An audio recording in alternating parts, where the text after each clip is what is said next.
I'm Jonathan Whitcomb.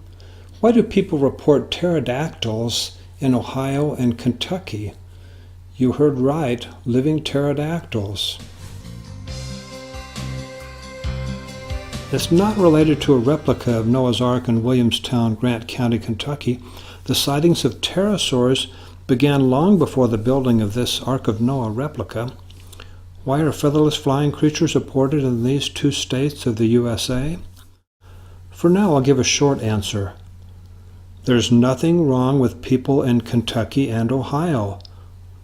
Ordinary people in surrounding states also report a living pterodactyl, also called a flying dinosaur, dragon, featherless bird, and dinosaur bird.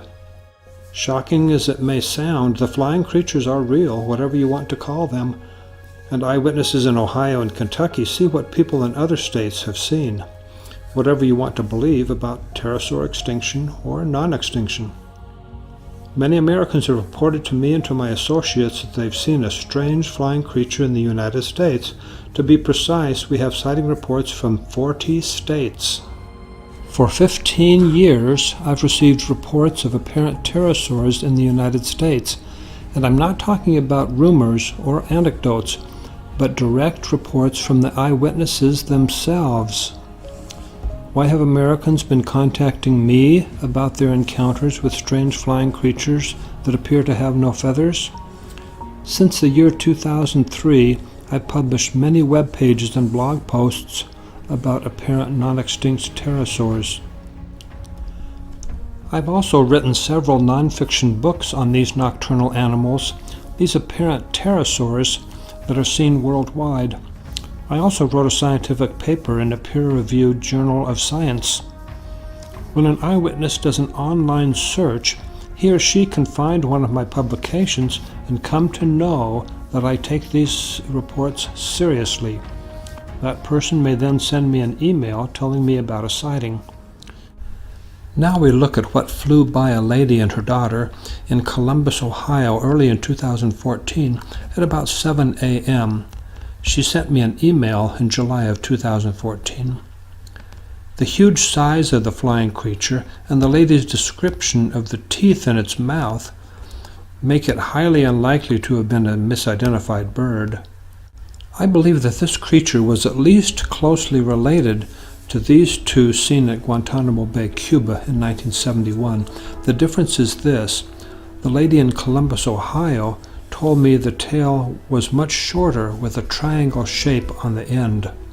I also believe that the angle that the lady in Ohio saw the tail was different than the angle of the view for the man who saw the two flying creatures in Cuba, making the triangular shape of the tail end more pronounced for the sighting in Ohio.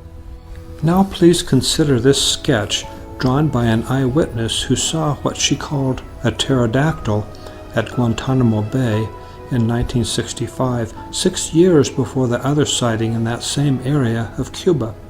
The lady whose sighting was in Ohio in 2014 told me the teeth were all even. Top and bottom teeth have same description. Even if it was not the same species as the ones seen in Cuba, the ones seen in Columbus, Ohio, clearly had teeth. Birds do not have teeth. The lady also told me the flying creature had leathery skin and that it had 3 fingers on each triangle-shaped wing. Could it have been a large bat that was not native to Ohio? It would have been quite a large bat indeed, for the lady described its wingspan in terms of the width of Westerville Road. From an eyewitness in Kentucky, quote, "I have a friend who lives near Renfro Valley. I was visiting my friend. It was just a little after sunset, so it was still daylight outside. My friend shouted behind me, 'What in the blue H is that?' Approaching us from the east and flying westward were 2 very large animals. They were really moving on. I noticed that they didn't flap their wings very much, about once every second or two."